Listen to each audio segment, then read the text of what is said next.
ibui pilay hin Tagaw gam tugu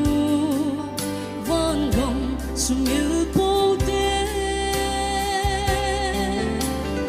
Among ding the children lay go to ngol pi sangin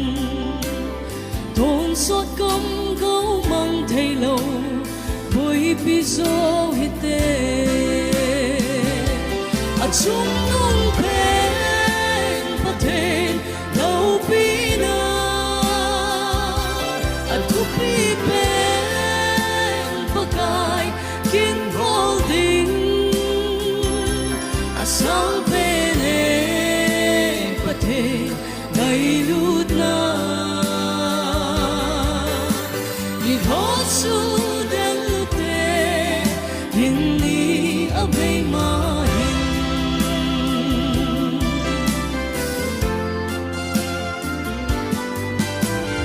Ni hem lungkot pulit ding itiping hambang Patel lung lampo thi chan in bang ute To heal him or to say lung mon pia thi pi sangin Patin thu ta ki sanin in pi zo hite A chung nung pen paten lâu pi na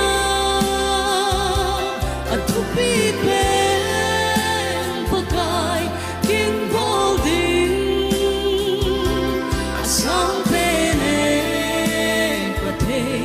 ngay lut na Ni hosu del te hindi abay mahin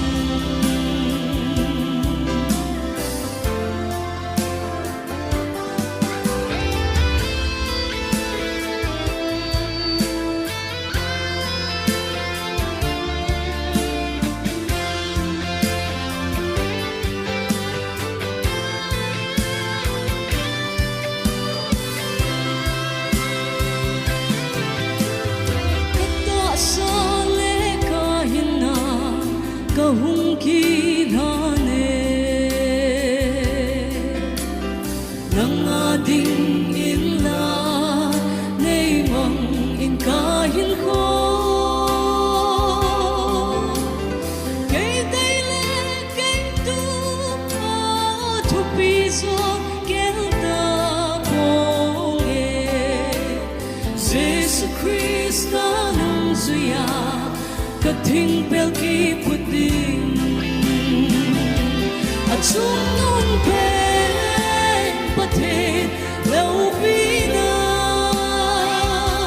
At tupi pen pakai kin holding Asang pen e paten ngay lut na Ni hosu del Hindi abay mahin Ni hosu del linge Lay set kadang sunghin